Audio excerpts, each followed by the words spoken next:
महादेव को प्रणाम, शंकर भगवान नील भटवाओ प्रणाम, गणेश भगवान द्वारा पार्वती गुरुदेव को प्रणाम, माँ सरस्वती अपने माता पिता को प्रणाम और सबको हर महादेव, जय श्री कृष्ण और राधे राधे। तो हम चलते हैं अपने भगवान शिव के धाम चलते हैं। देखो आजकल ये सती की कथा चल रही है, तो ये वैसे हालांकि देखो ये कथा बहुत रोचक होती है।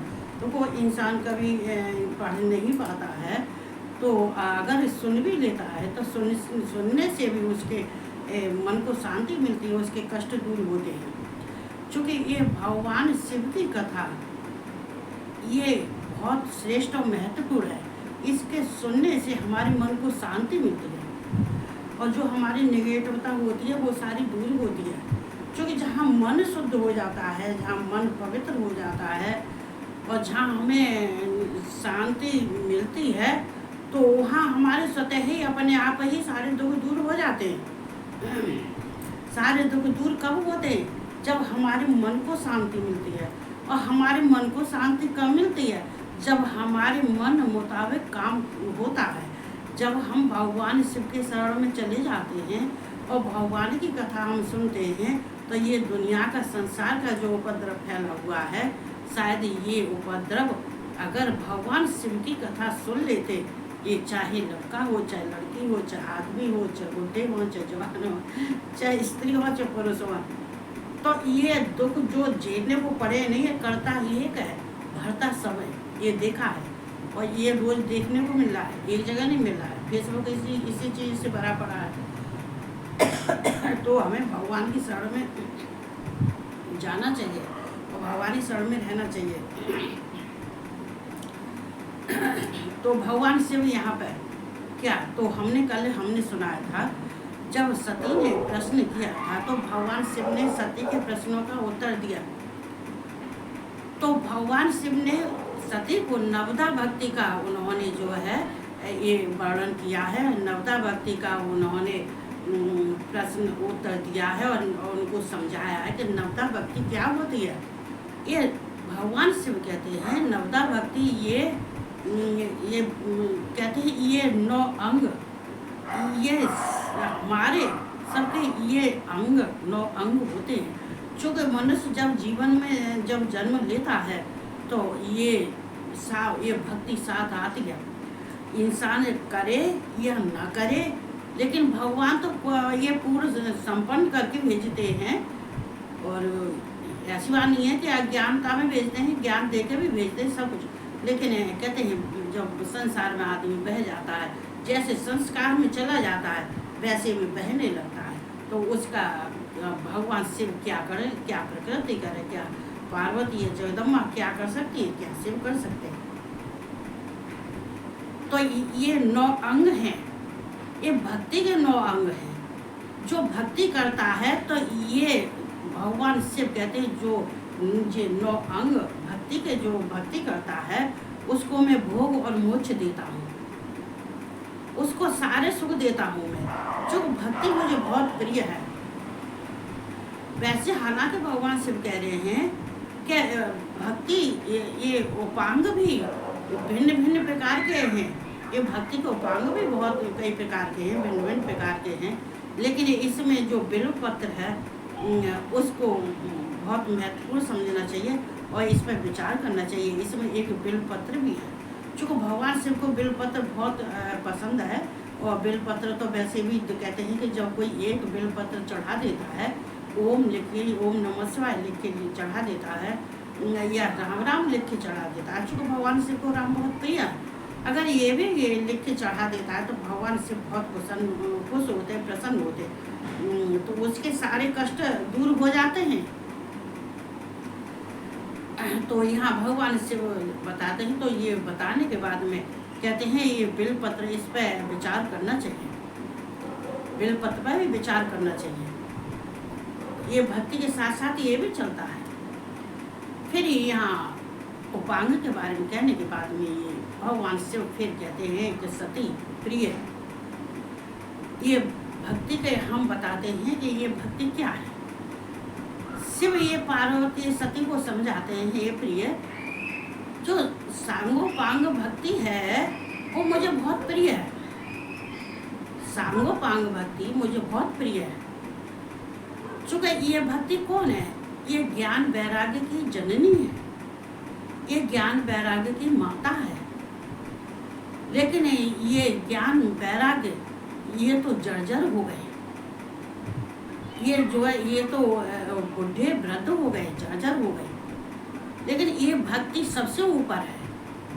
चूँकि भक्ति किसी काल में करो, किसी समय पर करो, तो ये सब कल में कहते हैं, शिव भी कह रहे हैं यहाँ कलयुग में भक्ति ये सुविधाजनक और कष्टों के निवारण सुखदायक है।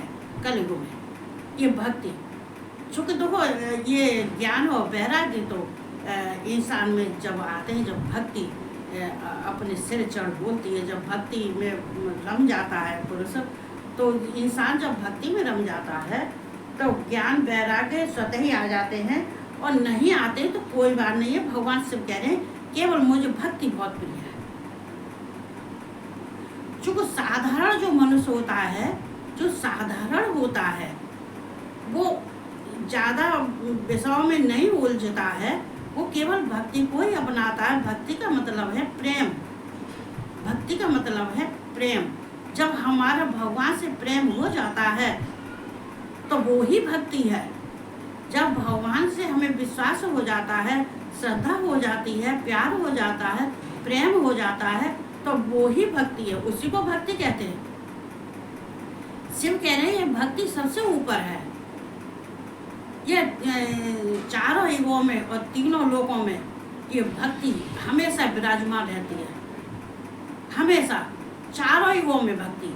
एक युग की नहीं है कि ये सतयुग के त्रेता के द्वापर के कलयुग, ऐसा नहीं है। सारे युगों में भक्ति को सम्मान सारे युगों में दिया गया है। ये भक्ति को सबने जो है ये पहचाना है और भक्ति की है। सब युगों में भक्ति विराजमान है। और भक्ति के विराजमान होने से यहाँ क्या होता है कि देखो कलयुग में क्या भक्ति नहीं है, भक्ति कोई भक्ति करने वाला भी नहीं है, न कोई भक्ति करता है। लेकिन भक्ति नहीं करते, क्या है वो प्यार में फंसते हैं। उससे प्यार कर, पति को मरवाना, पत्नी को मरवाना, पत्नी को मार रहे हैं। आज फेसबुक पर फिर पसंद 6-7 कांड आज भी दिखाई दिए थे मुझे।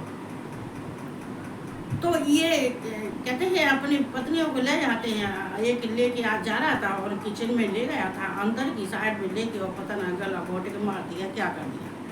ये हो रहा है। तो ये सब क्यों हो रहा है? इसलिए हो रहा है कि वो भक्ति के मार्ग पर नहीं है। वे अपने कहते हैं इधर उधर लड़ाई झगड़ा, ये प्यार और ये नफरत, जब नफरत और प्यार ये दोनों एक दूसरे के शत्रु हैं। लेकिन नफरत और प्यार ये दोनों इंसानों में संसार में भरे पड़े हैं तो ऐसे ही मरेंगे भी। और ये ऐसे इंसान संसार को ले डूबेंगे, ऐसे इंसान। क्योंकि जब धर्म का विनाश होता है और अधर्म बढ़ जाता है तो फिर संसार का नाश होता है, तभी संसार नष्ट होता है। चूँकि धर्म कहते हैं अपने मार्ग से चला जाता है और अधर्म ही अधर्म बढ़ रहा है, तो फिर धर्म क्या करें, क्या भगवान करें, क्या संत पुरुष करें, क्या वेद और वेदाचार्य करें? कौन क्या कर सकता है? कोई भी नहीं कर सकता। तो यहाँ सती को भगवान शिव बताते हैं, कहते हैं सती भक्ति मुझे बहुत प्रिय है। ये तीनों लोकों में और चारों युगों में भक्ति विराजमान है। इसमें कोई ऐसा नहीं है कि एक ही रूप की वो भक्ति। और जो भक्ति करने वाला होता है, तो भक्ति करने वाला मनुष्य सदा हमेशा ये मेरे स्वरूप का ध्यान करता है। और मेरे समाज जब मेरी भक्ति करता है तो मेरे स्वरूप ही हो जाता है, तो उसको भोग मोक्ष में देता हूँ, मैं बंधन में नहीं बांधता हूँ। प्रिय, यहाँ भगवान शिव ये भी कह रहे हैं कि देखो ये भक्ति क्या है। तो जब ये ज्ञान वैराग्य कहते हैं ये जर्जर हो जाते हैं, वृद्ध हो जाते हैं, तो भगवान शिव कहते हैं। तो यहाँ पार्वती फिर सती कहती हैं, तो स्वामी ऐसा कौन सा कार्य है, ये कौन सा ऐसा शास्त्र है जिसको पढ़ने से, और कौन सा ऐसा ये यंत्र तंत्र है जिससे कि ये संसार का उद्धार हो सके। ऐसा कौन सा ये शास्त्र है, कौन सा तंत्र है, कौन सा ये यंत्र है जिससे कि इसको करने से जो संसार के जितने मनुष्य हैं और तो इनका जो बंधन में पड़े हुए हैं, तो इनका उद्धार हो, इनकी मुक्ति मिले। यहाँ सती प्रश्न करती है।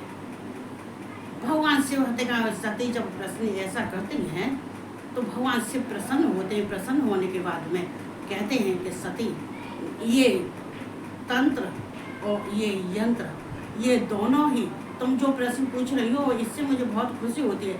ये तंत्र यंत्र क्या है? ये तंत्र यंत्र जो है, इसको करने से कहते हैं ये मनुष्य जब इनको करता है और इनको करने से जब अपने पापों से छूट जाता है और इससे भक्ति करता है, तो उस भक्ति से मैं बहुत प्रसन्न होता हूँ। चूँकि ये तंत्र शास्त्र और यंत्र शास्त्र, चूँकि ये शास्त्र के बारे में पूछ रही हैं कि ऐसा कौन सा शास्त्र है जिससे कि उसको पढ़ने से, उसको ज्ञान प्राप्त करने से, या कौन सा यंत्र और तंत्र है जिससे कि मनुष्य का भला हो सके और उसका उद्धार हो सके। स्वामी मुझे ये और बताइए, ये प्रश्न का उत्तर और मुझे दो। तो भगवान शिव यहाँ कहते हैं कि ये तंत्र शास्त्र, यंत्र शास्त्र, जितने भी शास्त्र हैं, ये शास्त्रों को जब पढ़ने से, सुनने से, इनसे भक्ति प्राप्त होती है, इनसे ज्ञान प्राप्त होता है, और ज्ञान प्राप्त होने से मनुष्य अपने बंधन से मुक्त हो जाता है। चूँकि ये जितने ही यंत्र शास्त्र और तंत्र शास्त्र हैं, और अनेकों शास्त्र हैं, अनेकों शास्त्रों का वर्णन किया है भगवान शिव ने। जो अनेकों शास्त्र हैं उनका वर्णन करने के बाद में भगवान शिव सती को समझाते हैं कि इनको करने से, इन शास्त्रों को पढ़ने से तो इंसान का भला हो जाता है। इंसान भक्ति से, भक्ति के मार्ग पर जाने से, और उसके लिए जो अज्ञानता होती है वो अज्ञानता दूर हो जाती है और उसको ज्ञान प्राप्त हो जाता है। जब ज्ञान प्राप्त हो जाता है तो वो मुझको प्राप्त हो जाता है, और मुझको प्राप्त हो जाता है तो उसको भोग मोक्ष मिलता है और मेरा साहित्य मिलता है। लेकिन यहाँ पे नारद भी कह रहे हैं, जो है ये नारद भी यहाँ पे बता, तो यहाँ देखो क्यों ये, और भक्ति भगवान शिव कह रहे हैं कि सती भक्ति मुझे इतनी प्रिय है, अगर कोई भक्ति का अपमान करता है तो वो दंडनीय है, मैं उसको दंड देता हूँ। चूँकि ये भक्ति किसने की थी? भक्ति तो ये जब इस भक्ति को, मैं भक्ति को रक्षा के लिए, और मैं अपने काल को अपने ये कुपित होकर अपने अग्नि नेत्र से और उसको भस्म कर दिया था, केवल भक्ति की रक्षा के लिए। चूँकि भगवान शिव कहते हैं कि भक्ति की रक्षा के लिए, भक्तों की रक्षा के लिए, और जिसको भक्ति मेरी करता है तो उस भक्तों की रक्षा के लिए मैं कुछ भी कर सकता हूँ। क्योंकि उसके जितने विघ्न बाधा होते हैं सारे विघ्न बाधा दूर करता हूँ, और उसके जितने भी कष्ट होते हैं उन कष्टों को भी हरता हूँ। ये भक्ति, तो भक्ति की मुझे बहुत प्रिय है। ये भक्ति के कारण एक बार सूर्य देव को भी मैंने सूल से मार भगाया था। एक बार सूर्य पर भी क्रोध मैंने किया था, सूर्यदेव पर, और सूर्यदेव पर क्रोध करके और उन्हें सूर्य से उनको हमने भगाया था। ऐसे ही रावण भी रावण भी जब मेरी भक्ति में रम गया था, लेकिन भक्ति में रमने के बाद में उसने भक्ति का अपमान किया और उसने विश्वासघात किया। और जब वो ये स्वार्थी हो गया था जब रावण, तो हमने भी उसको उसका पक्षपात नहीं किया और उसको भी भगाया था। रावण को भी हमने त्याग दिया था। क्योंकि ये भक्ति का जो अपमान करता है, भगवान शिव यहाँ कहते हैं सती जो भक्ति का अपमान करता है, जो भक्ति को ये भक्ति नहीं करता है और भक्ति को ठुकरा देता है, या भक्ति के मार्ग पर नहीं चलता है, या भगवान से हमसे प्यार नहीं करता है, या भगवान से या कहते शक्ति से और शिव से अगर प्यार नहीं करता है, तो वो भक्ति के मार्ग पे नहीं जाता है, तो मैं उसको दंड देता हूँ। और भगवान से भी यहाँ सती से मतलब, हालांकि तो यहाँ ब्रह्मा जी भी नारद जी से कह रहे हैं कि नारद तो यहाँ नारद का संवाद चल रहा है, ये ब्रह्मा क्या बोल रहे हैं, तो ये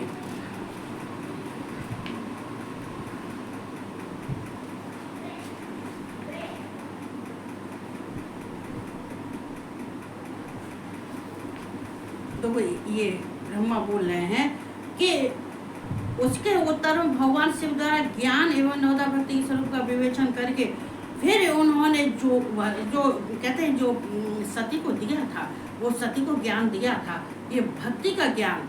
ये ब्रह्मा जी यहाँ नारद से कहते हैं, ब्रह्मा जी कह रहे हैं कि जब भक्ति ने जब ये भगवान शिव ने भक्ति के बारे में बहुत प्रशंसा की थी और सती को सुनाया था, सुनाने के बाद में फिर ये सती बहुत प्रसन्न हो गई थी। ये ब्रह्मा जी नारद से कह रहे हैं, ये भक्ति का जो इसमें बताया है, जो भक्ति का ये शिव ज्ञान दे रहे हैं, ये भक्ति क्या है। देखो भक्ति के लिए आदमी कितना बेचैन होता है कि भक्ति, चूँकि भक्ति नहीं करते ना, भक्ति तुम जब किसी की कोई हो, चाहे कृष्ण की भक्ति करो, चाहे शिव की करो, चाहे राम की करो, चाहे माँ की करो, चाहे विष्णु की करो, चाहे हनुमान जी की करो, ये भक्ति किसी की भक्ति तो होनी चाहिए। चूँकि अगर भक्ति तुम्हारे अंदर होगी और भक्ति करोगे, और भक्ति ये क्या है, ये भगवान शिव भी कह रहे हैं कि ये भक्ति मुझे प्रिय है। ज्ञान वैराग्य को तो ये जड़ ज्ञान वैराग्य को तो मैं नहीं समझता, और ना ही ज्ञान वैराग्य को मैं मानता हूँ। क्यों नहीं मानता हूँ कि भक्ति ही सबसे ऊपर है, भक्ति ही मुक्ति देने वाली है, भक्ति ही ये मुक्ति है, ये ज्ञान वैराग्य की जननी है। ये तो ये क्या है, सबसे ऊपर, ये भक्ति सबसे ऊपर है। तो जब नहीं करते, जब कोई भक्ति नहीं करता है, तो जब संकट आता है, फिर तुम्हें कौन बचाएगा, कौन बचाएगा। भक्ति करने वाले को तो भगवान बचा लेते हैं, और जो भक्ति नहीं करता उसको कौन बचाएगा। ये सोचो, ध्यान से सोचो, दिमाग से सोचो। देखो ये बहुत सोचने वाली बात है। ये कहते ये जिसके पीछे हम भाग रहे हैं, वो तुम्हारा क्या है। अब इसको हम वैराग्य ही कहेंगे। जो किसी के पीछे भाग रहा है तो हम उसको वैराग्य ही कहेंगे, ज्ञान नहीं कहेंगे, भक्ति नहीं कहेंगे। अब किसके पीछे वैराग्य हो जाता है, प्यार के पीछे वैराग्य हो जाता है, धन के पीछे वैराग्य हो जाता है, उपद्रव मचाने के लिए वैराग्य हो जाता है। वैरागी कई तरह के होते हैं, वैरागी की जितोड़ी नहीं है कि हमने कपड़े रंग लिए और वैरागी हो गए हम और संत हो गए। अरे वो संत होते निवृत्ति मार्ग के होते हैं, प्रवृत्ति मार्ग के होते हैं, लेकिन ये जो मनुष्य हैं वो क्या है, आगे कर्म कुकर्म करने के बाद में वो नरक के वासी होते हैं। किसके होते हैं, वो नरक के वासी होते हैं। उनको सिवा नरक के सिवा कुछ नहीं। ये जो है नरक कहने से मुझे याद आ गया, ये प्रदीप कुल्ला जी हमारे भैया कह रहे थे कि अब तो इंसान को नरक में भी जगह नहीं है। कभी कभी मुझे याद आ जाती है कि हमारे ये प्रदीप कुल्लार भैया जी कह रहे थे, प्रदीप कुल्लार भैया कह रहे थे कि अब तो नरक में भी जगह नहीं है। आज फेसबुक को मैंने देखा था, तो कह रहे थे कि नरक में भी जगह नहीं है। हाँ, हकीकत है, ऐसा ही होता है। नरक में भी जगह नहीं होती है। नरक में जगह इसलिए नहीं होती है, फिर तो कहाँ होती है? फिर तो भैया तुम किसी गड्ढे में पड़े रहो आराम से, वहीं पे वो बांध के डालते थे यमराज, कस के रस्सी में और सागर में बांध के और गड्ढे में फेंक देते, या गरम तेल की कढ़ाई में फेंक देते हैं और उसी में उबलते रहो। चूंकि स्वर्ग और शिवलोक और स्वर्गलोक तो है नहीं है। स्वर्गलोक और शिवलोक तक तुम्हें कहाँ मिलेगा? जब वो कुल्लार भैया कह रहे हैं, प्रदीप कुल्लार भैया कह रहे हैं कि नरक में भी जगह नहीं है, तो स्वर्ग तो कहाँ से मिलेगा?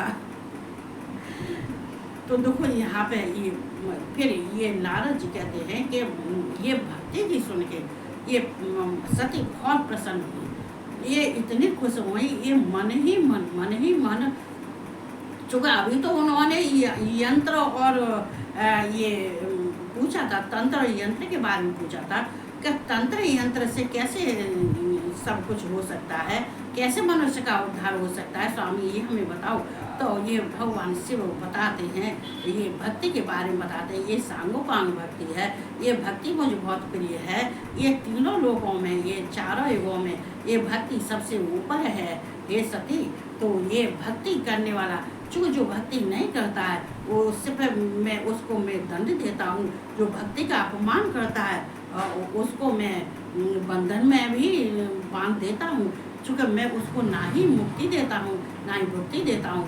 चूँकि देखो यहाँ तब ये मन ही, जब ये सब सुनने के बाद में उन्हें अपने प्रश्न का उत्तर मिल गया सती को। अब यहाँ ब्रह्मा जी नारद से कह रहे हैं कि नारद, फिर सती ने जो भक्ति के बारे में सुना था, मन ही मन बहुत खुश हुई थी, बहुत प्रसन्न हुई, इतनी प्रसन्न हुई और मन ही मन उन्होंने भगवान शिव को प्रणाम किया और भगवान शिव को धन्यवाद दिया और मन ही मन में प्रणाम किया कि ये महादेव, ये जीवों के उद्धार के लिए ये तुमने भक्ति को सबसे ऊपर रखा है, इससे मैं भी प्रसन्न हूँ, मैं भी खुश हूँ। ये भक्ति मुझे भी बहुत प्रिय है। चूँकि जो शिव को प्रिय है वो देखो, सती कहाँ से सीखती है? ये पार्वती, आगे जो पार्वती को भगवान शिव समझाएंगे तो कहाँ से सीखेंगे, कहाँ से ज्ञान आएगा? बड़ी गर्मी है, पंखा चलने पर इतनी गर्मी, AC बना लगवाए तो काम नहीं चलेगा। अभी तो बहुत गर्मी हो गई जो है। तो देखो यहाँ ये मौसम है, ये कहते हैं ये मौसम, ये अगर ये सारे मौसम नहीं आएंगे, गर्मी सर्दी तो ये बरसात, तो ये फिर क्या है? ये दिन महीने रात बदलते रहते हैं, जब बदलते रहते हैं, लेकिन इंसान कभी नहीं बदला। ये दिन भी बदले, रात भी बदले, महीने भी बदले, सब साल भी बदले। अब नव वर्ष शुरू हो जाएगा इतवार से, नवरात्रि लग जाएंगे। माँ दुर्गा के उनके 9 दिन वो अपने मंदिर में, अपने घर में सब विराजमान करो, उनको बैठा रहो, उनका पूजन करो। मेरे लिए तो काम भी वैसे बहुत हो गया, मैं गर्भ सहायता पर नहीं जा रही हूँ। वैसे मैं यूट्यूब पर मेरा अभी शिव पुराण चल रहा है, देखो सब लोग लाइक किया करो। और यूट्यूब मैंने कल से शिव पुराण डाल दिया है, क्योंकि गर्भ सहायता पढ़ने को मुझे टाइम नहीं मिलता। शायद हो सकता है मैं कल भी नहीं सुना पाऊँ, क्यों कल मैं अपने भगवान की कालीन जो बिछी हुई है इनको धोऊंगी, सब साफ करूँगी, कमरा वमरा सब फिर साफ करूँगी जो है। तो कल हो सकता है कि नहीं भी सुना पाऊँ, क्योंकि देखो जहाँ माँ 9 दुर्गा आती हैं, कहते हैं ये अपने सारे विभूतियों के लेके 9 दिन अपना प्रचंड रूप दिखाती हैं। और उसको सुनने से क्या, जो सुनेगा और जो उनको पढ़ेगा, सुनेगा, उनका पूजन करेगा, कीर्तन भजन करेगा, तो शायद हो सकता है कि जो अज्ञान हो, जिनकी बुद्धि भ्रष्ट हो गई हो और जो अज्ञानी हो, तो हो सकता है कि थोड़ा बहुत माँ उनको ज्ञान दे दे। तो सबको करना चाहिए, सबको करना चाहिए और बहुत जरूरी है। क्योंकि ये जो दिन त्योहार, जो पर्व आते हैं, ये माँ के पर्व आते हैं, शिव के आते हैं, राम के आते हैं, कृष्ण के आते हैं, हनुमान, सबके जो पर्व आते हैं, उन पर्वों में अच्छी तरह से ये भक्ति करनी चाहिए, अच्छी तरह से पूजा करनी चाहिए, विधि विधान से अगर विधि विधान से नहीं कर पाते, चलो हम तो ये भी मानते हैं, नहीं किसी को आता है और या टाइम नहीं मिलता है, लेकिन ये हाजिरी, डेली हाजिरी लगाओ और माँ से प्रार्थना करो, ये माँ संसार का उद्धार करो, जितना उपद्रव फैला हुआ है ये शांति करो, ये शांति दो, सबको ज्ञान दो, सबको शांति दो।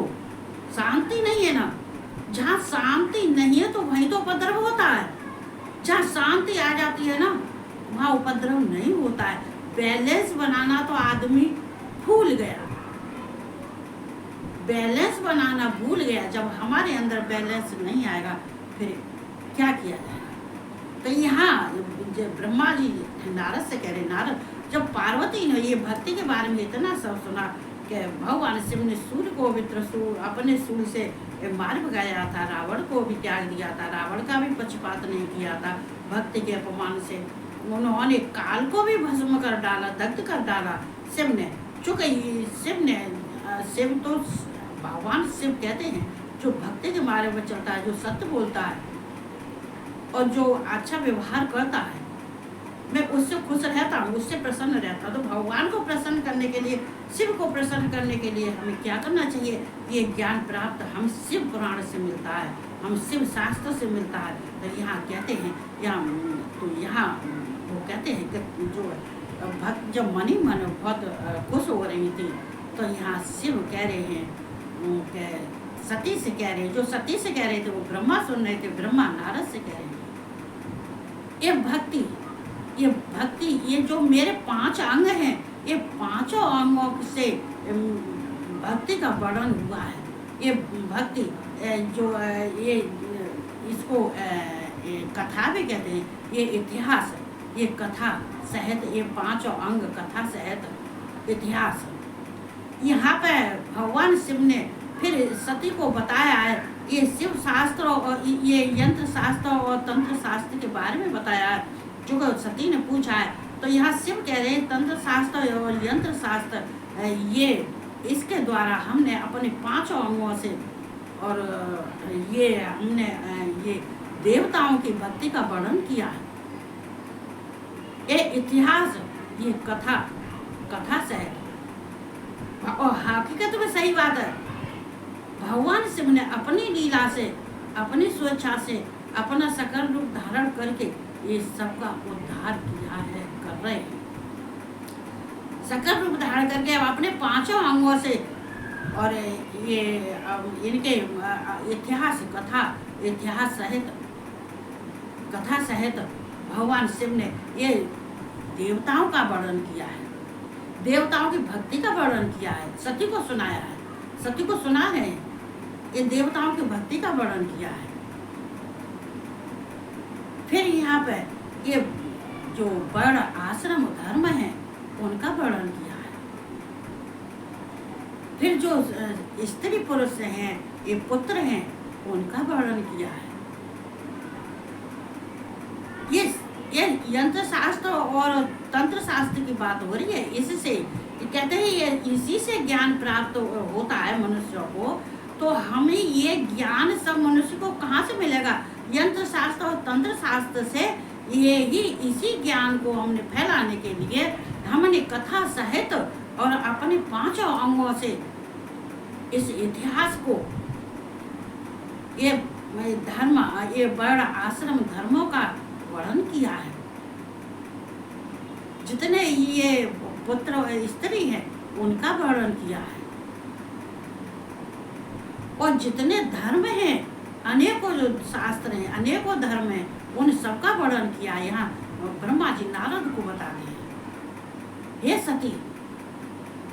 फिर हमने उसका वर्णन किया। फिर सारे देवताओं के जो उनके देवताओं के जो कार्य हैं, जो भक्ति के कार्य हैं, उनका वर्णन हमने अच्छे से किया है, उनको भक्ति भी दी है।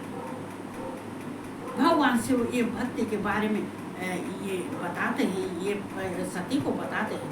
सती ये जो जितने हैं संसार के जितने कार्य हैं, जो स्त्री पुरुष कोई हो, जो मनुष्य, जो जीव हो, जो पुरुष हो, जो भक्ति करता है, उसके भक्ति के लिए हमने जितने वैदिक शास्त्र हैं, ये वैदिक शास्त्र है और ये ज्योतिष शास्त्र है, ये यंत्र तंत्र शास्त्र से ही तो है, ये किससे हैं?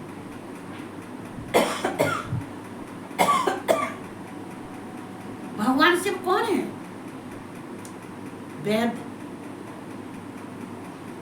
वैजनाथ के नाम से उनको प्रसिद्ध करते हैं, तो वो वैद्य, तो वैद्य शास्त्र, वैदिक शास्त्र से, ज्योतिष शास्त्र से सती को बताते हैं ये वैदिक शास्त्र है, ये ज्योतिष शास्त्र है।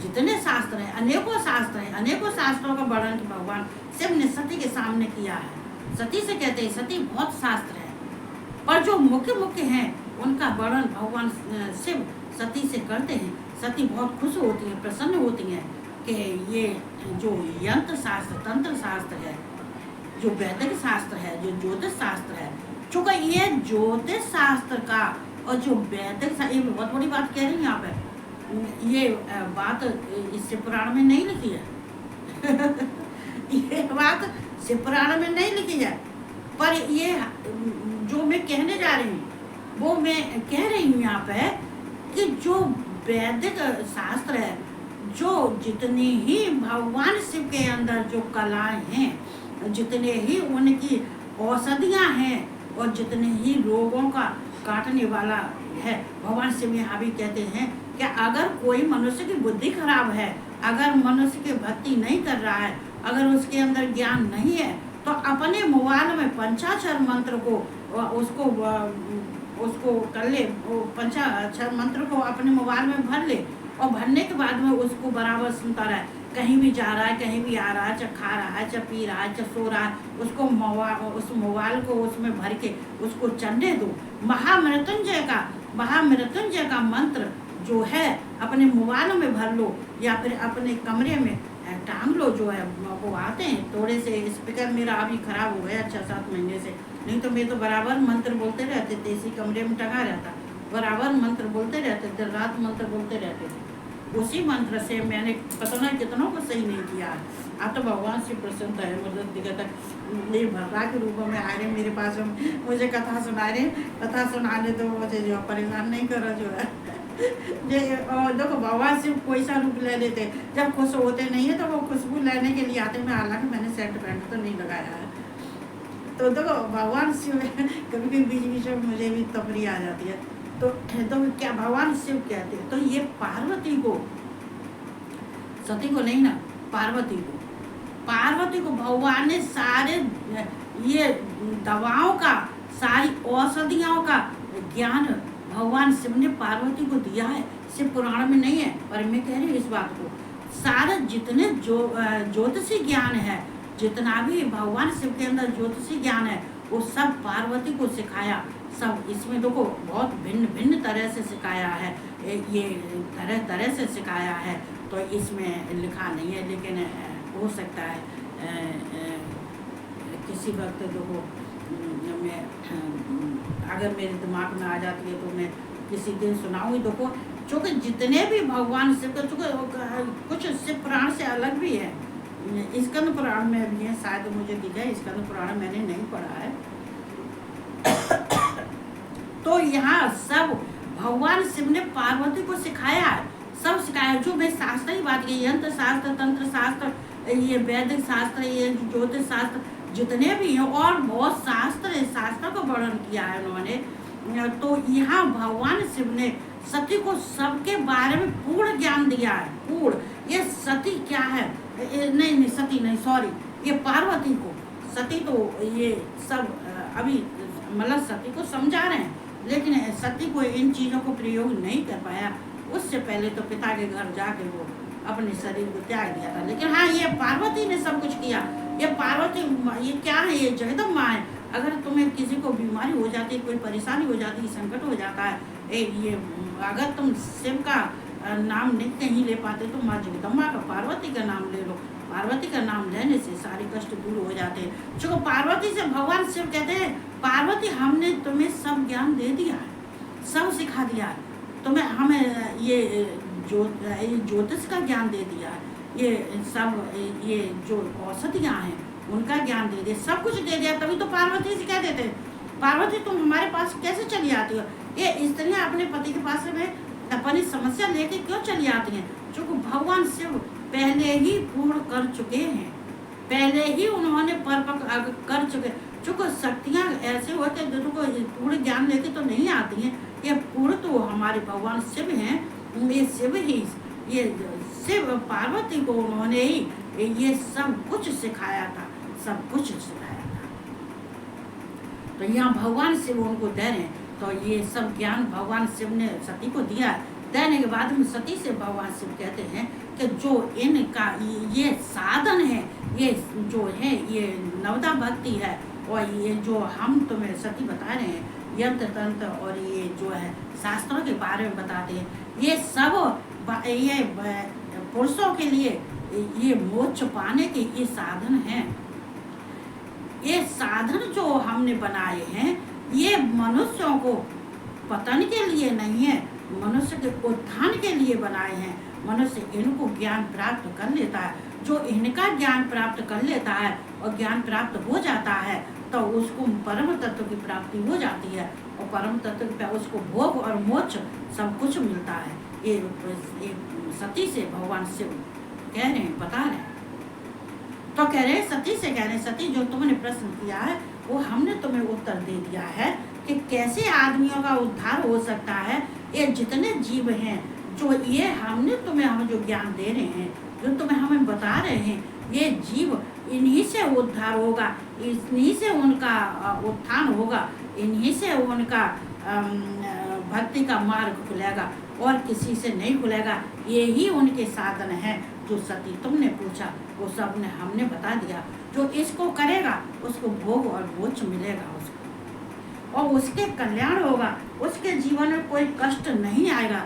सती ये करने के बाद में फिर मनुष्य के जीवन में कोई कष्ट नहीं आता है। कहते हैं कि उसको ये कष्ट हो गया, वो कष्ट हो गया। कष्ट आते हैं, आते तो हैं।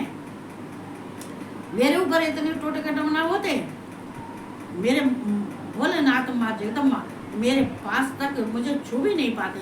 कभी कभी कहीं चोट खोट हो भी जाए तो थोड़ा सा सिर में दर्द हो जाए या शरीर में दर्द हो जाता है या उठा नहीं जाता या नींद ही नींद आती है, कुछ पढ़ने को मन नहीं होता है, कुछ काम करने को मन नहीं होता है, लेकिन फिर भी खिंचते रहते हैं, फिर भी सारा काम करते रहते हैं, पढ़ते भी हैं, सुनाते भी हैं, काम सारा करती हूँ मैं। कभी बिल्कुल गिरती नहीं हूँ। गिरती तो जब हूँ जब के कार्य ज़्यादा ही कुछ हो जाए, नहीं तो ये सब कितनी भयंकर बीमारी हो जाए मैं फिर भी पूर्ण कार्य करती हूँ, सारा कार्य करती हूँ। 2 मंजिलों का 2 मंजिल है मकान, सारे पेड़ पौधा को 30-35 पेड़ पौधे हैं घर में, बालकनी में मेरी में, और मेरे नीचे वहाँ पे हैं क्यारी में, वो अलग है। लेकिन मैं सबका पानी देना, सबका सब मैं सारा कार्य करती हूँ। कितनी भी मुझे कोई परेशानी हो जाए मैं कभी काम से मैं हटती नहीं। इसलिए तो भगवान खुश हैं, प्रसन्न है। अगर संसार में यही सब स्त्रियां करती रहें तो इनकी बुद्धि क्यों खराब हो। ये क्या करती हैं आजकल? नौकरी करती हैं, नौकरी करने चली जाती हैं, पता नहीं क्या करती हैं क्या नहीं करती हैं, ये वो है वो। लेकिन नौकरी करने वाले की बुद्धि खराब थोड़ी नहीं हो जाती, बुद्धि भ्रष्ट थोड़ी नहीं हो जाती है, और वो तो घर में रहने वालों की भी बुद्धि भ्रष्ट हो जाती है। तो इसका क्या किया जो कि भगवान शिव कहते हैं जो भक्ति करता है उसको ज्ञान की प्राप्ति होती है, जो भक्ति नहीं करता है उसको ज्ञान की प्राप्ति नहीं होती है, और ना ही उसको भोग मोक्ष मिलता है, ना ही उसके परम तत्व की प्राप्ति होती है। ये सती ये सब जो करता है, जो मैंने साधन बनाए हैं, ये साधन मनुष्यों के लिए, जीवों के लिए तो उद्धार के लिए ही तो बनाए हैं। यही सती ने पूछा था। इस प्रश्न का भगवान ने उत्तर दे दिया। जो सती ने यही पूछा था कि जीव का उद्धार कैसे होगा, कौन सा शास्त्र है, ऐसा कौन सा शास्त्र है, ऐसा कौन सा यंत्र तंत्र है, ऐसा क्या है ये जो जिससे कि ये संसार में जीव का उद्धार हो, जो जीवों के कष्ट दूर हो में ऐसे कौन से हैं। तो ये भगवान शिव ने बता दिए। तो ये आज मैंने बोल दिया है। कल आगे का होगा प्रश्न, वो कल मैं आगे बताऊंगी। दूसरा अध्याय शुरू हो जाएगा कल। ये यहाँ पर जो है ये सती का प्रश्न यहाँ तक था, वो मैंने बता दिया। शिव ने सती को तो बता दिया, ब्रह्मा जी ने नारद को बता दिया, और जो मेरे पास जितना था ज्ञान वो आज मैंने बता दिया। तो यही सुनते हुए सब खुश रहना चाहिए, प्रसन्न रहना चाहिए, और किसी का बुरा नहीं करना चाहिए, अच्छा करना। जो कर रहा है उसको करने दो। अरे वो तो कीचड़ में गया, वो तो यहाँ भी गया और वहाँ भी गया, ना ही तो वो वहाँ पहुँच पाया, नहीं वो जहाँ जिंदा आज सांस रह रहा है, लेकिन वो रहने के काबिल नहीं है। लेकिन अब वो अधोगति में भी नहीं, वो बीच में लटका पड़ा है। तो वो ऐसा कार्य तुम सब जो ज्ञानी हो वो नहीं करना चाहिए। जो अज्ञानी है वही करते, वही फंसते, वही ऐसे सारे कार्य करते, गंदे संदे कार्य करते, इनको नहीं करना चाहिए। जो गया हो उसको जाने दो, जो बीत गया उसको सोचो मत ही ना, जो पीछे जो हुआ था उसको सोचो मत ही ना, और जो चला गया उसको जाने दो। जाने वाला कभी रुकता नहीं है, अगर तुम रोकोगे भी तो अभी नहीं रुकता है, और आ भी जाएगा तो फिर चला जाएगा। इसलिए एक बार कोई चला गया जीवन से, उससे अलविदा कह दो, कोई मतलब नहीं है जीवन में। चूँकि एक बार दो बार धोखा खाने से मनुष्य को सचेत हो जाना चाहिए। एक हमारे शिव, एक हमारी जगदम्बा, ये देखो ये हमारे गुरु, हमारे हनुमान जी, हमारी माँ, ये कभी धोखा नहीं दे सकते हैं। जो धोखा नहीं दे सकते हैं उनको तो तुम नहीं पकड़ते हो, और जो बराबर धोखा देते हैं उनके पीछे भागते हो। तो ऐसा क्यों है? ऐसा क्यों कर रहे हो? क्यों करते हो ऐसा? ऐसा नहीं करना चाहिए। तुम्हारा भी जीवन है, हमारा भी जीवन है, सबका जीवन है, सबका सम्मान है, सब सम्मान के लिए आए हैं। कोई ऐसा तो है नहीं है कि अपमान खाने के लिए आए हो। तो हमें अपना सम्मान पहले करना चाहिए, अपने सम्मान करना चाहिए, अपने अंतर आत्मा को जगाना चाहिए, अपने सेल्फ लव करना चाहिए, अपने स्वयं को देखना चाहिए। उसके बाद में दूसरे को देखना चाहिए। समय मिले तो देख लो, नहीं समय मिले तो भगवान मस्त हो जाओ। इससे बढ़िया कोई रास्ता नहीं। चूँकि ये संसार तो ये क्षीण हो गया और हो जाएगा। तो हमें भगवान के शरण में रहना चाहिए, शिव की शरण में, माँ जगदम्बा की शरण में रहना चाहिए, हनुमान जी और गुरु जी की शरण में रहना चाहिए, माँ की शरण में रहना चाहिए, अपने माता पिता की शरण में रहना चाहिए। हम अपने जब इनकी शरण में रहते हैं तो हमें निश्चिंत है, हम कोई चिंता नहीं है। ना ही हमें किसी के आने की चिंता, न जाने की चिंता, ना ही अपने दुख की चिंता, ना ही अपने सुख की चिंता। जो होगा वो संभाल लेंगे, अपने आप खुद संभालेंगे हम। और हम कर भी क्या सकते हैं भाई? कुछ भी नहीं कर सकते। तो इसलिए अपने को स्वतंत्र रखो, ये परतंत्र मत रखो, स्वतंत्र रहो, आज़ाद रहो, भगवान की शरण में रहो, अपना कर्तव्य बराबर, कर्म बराबर करते। मुझे 3 बज जाते हैं खाना खाने के लिए, और जबकि कहीं मैं बैठती भी नहीं, मैं कहीं जाती नहीं, किसी से बात भी नहीं करती। मैं तो गेट पर धुलाई करने जाती हूँ डेली। चूँकि ये हमारे है नहीं है यहाँ पर, तो मुझे गेट की, सड़क की और बाहर के पेड़ पौधों की धुलाई करनी होती है रोज डेली। तो बस उतनी जाती हूँ, मुझे किसी से कोई वास्ता लेना देना नहीं है ना। ऐसे ही रहना चाहिए। तो सबको आराम रहो, आराम से रहो, मस्त रहो, और सबको हर हर महादेव और गुड नाइट और शुभ रात्रि।